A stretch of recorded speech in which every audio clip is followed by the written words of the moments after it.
आज हम print media ownership pattern के बारे में बात करेंगे और उसके उद्देश्यों के बारे में बात करेंगे, ऑब्जेक्टिव्स के बारे में बात करेंगे, उसके क्या उद्देश्य है। पहले तो ये समझेंगे हम कि प्रिंट मीडिया ओनरशिप पैटर्न क्या होता है। यानी अलग अलग तरीक़ों से प्रिंट जो जर्नलिज़्म है, जो कि अखबार है, जिसमें पत्रिकाएँ हैं, किताबें हैं, जो भी प्रिंटेड मटेरियल होता है पढ़ाई के लिए होता है और न्यूज़ एंड इंफॉर्मेशन के लिए होता है, एजुकेशन के लिए होता है, उसके जो ओनर्स होते हैं, जो मालिक होते हैं, जो स्वामी होते हैं, उनका स्वामित्व जो है वो कितने प्रकार का होता है, किस किस तरीके का होता है और इसका इम्पैक्ट क्या बनता है मीडिया पे।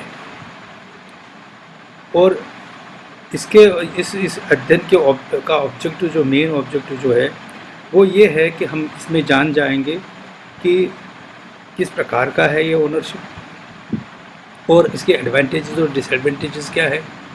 यानी कौन सा स्वामित्व, कौन सा ओनरशिप कितना लाभकारी है अच्छे पत्रिकाओं के लिए। और हमको ये भी पता चलेगा कि कौन सा पैटर्न इन्फ्लुएंस करता है, कितना इन्फ्लुएंस करता है, प्रभावी कितना होता है मीडिया पे। तो इसको अंडरस्टैंड करने के लिए हमको जो न्यूज़पेपर हैं जिसकी ओनरशिप है भारत में, उसको समझने की बहुत ज़रूरत है और इसलिए हम उसको समझने की कोशिश करेंगे, इसी का प्रयास करेंगे अभी इस उद्देश्य से। हम इससे पहले कि हम प्रिंट मीडिया के स्वामित्व के बारे में बात करें, हमको ये जानना बहुत ज़रूरी है कि जो परिचय है प्रिंट मीडिया का हिंदुस्तान में, भारत में मीडिया का जो परिचय 1947 के बाद बहुत फैल चुका है, बहुत ही वृहद हो चुका है। ये अभी हमारे जो कंट्री है, जो हमारे देश है, इसमें लाखों की तादाद में जो सर्कुलेशन है पत्रिकाओं की है और 22 लैंग्वेज में हमारे पत्रिकाएँ निकलती है जो मेन लैंग्वेजेस हैं। उसके अतिरिक्त 82 अन्य लैंग्वेजों में भी पत्रिकाएँ निकलती हैं। तो इस तरीके से ये कि बहुत ही वृहद सीन आपके सामने, परिदृश्य आपके सामने ये खड़ा कर देता है। तो इसी को हम जानने की कोशिश करेंगे। इसका स्वामित्व जो है वो 5 प्रकार का है मुख्य रूप से। एक तो इंडिविजुअल है, इंडिविजुअल ओनरशिप है, यानी कि एक सिंगल मालिक होता है, एक इंडिविजुअल, एक व्यक्ति मालिक होता है। दूसरा है पार्टनरशिप।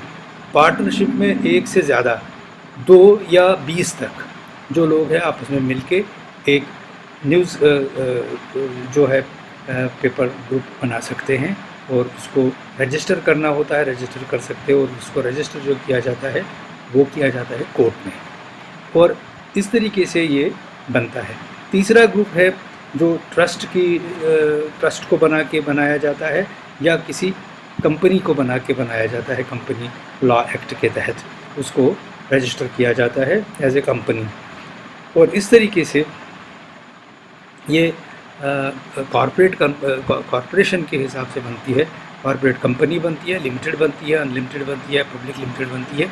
ये कॉरपोरेट कंपनियां जो हैं, जो कॉरपोरेशन कंपनियां हैं, ये भी बहुत बड़े बड़े मीडिया हाउसेस इस वक्त ओन कर रहे हैं ये कंपनियां। और ट्रस्ट जो है, जो कि ट्रस्टीशिप थ्योरी के अनुरूप है, ट्रस्ट जो है जो कि बेनिफिशियरी के लिए काम करते हैं। उनका मानना है कि वो रीडर के लिए काम करते हैं, उसके बेनिफिट के लिए काम करते हैं।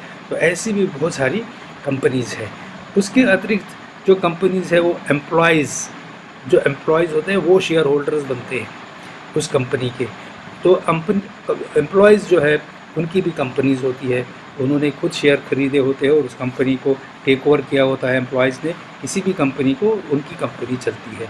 उसके बाद एक वर्टिकल एक बिज़नेस है, यानी वर्टिकल ओनरशिप है। वर्टिकल ओनरशिप का मतलब है कि एक समूह है जिसने बहुत सारे जगहों पे अपनी होल्डिंग्स रखी है और बहुत सारे पत्रिकाओं को उन्होंने टेक ओवर किया है। तो इस तरीके से वो हर जगह पे फैले होते हैं। अब हम सबसे पहले देखेंगे ये जो इंडिविजुअल सोल प्रोप्राइटर है। इंडिविजुअल सोल प्रोप्राइटर है, इस प्रोप्राइटर है, इसका मतलब क्या है और ये कैसे इसको कंट्रोल करता है। इंडिविजुअल सोल प्रोप्राइटर जो है आमतौर पे छोटी छोटी जगहों पे, जो स्मॉल प्लेसेस होते हैं, वहाँ पे ऑपरेट करता है और उसका अखबार जो है वो सीमित होता है लोकल दायरे तक, और उसका दायरा बहुत बड़ा नहीं होता है। लेकिन उसका एक फ़ायदा ये होता है कि वो अकेला ही सारा कुछ देखता है। वो खुद ही पब्लिशर भी होता है, प्रिंटर भी होता है, और एडिटर भी खुद ही होता है। वो सर्कुलेशन मैनेजर भी खुद ही होता है, और सारा कुछ, सब हर चीज़ की देखभाल वो खुद करता है। खुद होने का मतलब नहीं ना कि ये सारे काम वो खुद करता है, बल्कि ये इनकी देखरेख उसकी अपनी होती है, क्योंकि वो मालिक होता है, और अपने मालिकाना तौर तरीक़ों से ही वो इस अखबार को चलाता है। वही जज करता है कि एडिटोरियल पॉलिसी क्या होगी और कैसे चलेगा मेरा अखबार। तो इस तरीके से जो है, जो इंडिविजुअल होता है उसके फ़ायदे जो है वो ये है कि उसको एक डिसीजन लेने के लिए बोर्ड की परमिशन नहीं लेनी होती है, वो बहुत सारे लोगों पे डिपेंडेंट नहीं होता है, उसके सेल्फ डिसीजन होते हैं, और नफ़ा हो या नुकसान हो उसका अपना है।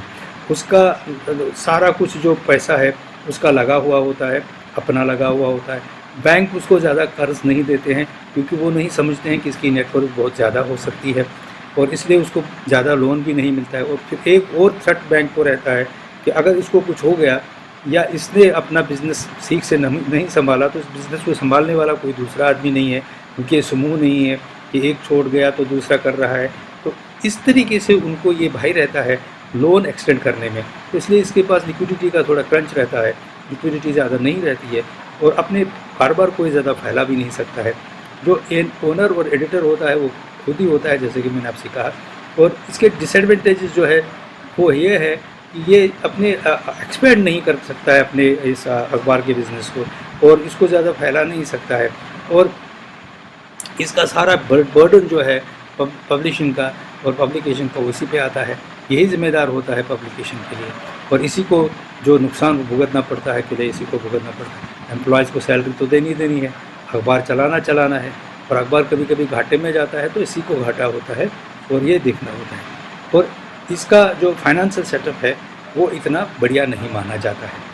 इसके बाद जो है एक और ओनरशिप पैटर्न है, और उसका नाम है पार्टनरशिप। जैसे मैंने आपको बताया कि ये एक या दो आदमी के बीच में हो सकती है, या एक से ज़्यादा 20 आदमी के बीच में हो सकती है। इसको रजिस्टर करना पड़ता है पार्टनरशिप डीड को। इस पार्टनरशिप डीड की एक विशेषता ये है कि कोई भी पार्टनर जो है, चाहे उसने कितना भी दिया हो, 30% दिया हो, 20% दिया हो, लेकिन वो आदमी जो है सारे पार्टनर उसको बाइंड करता है अपने साथ।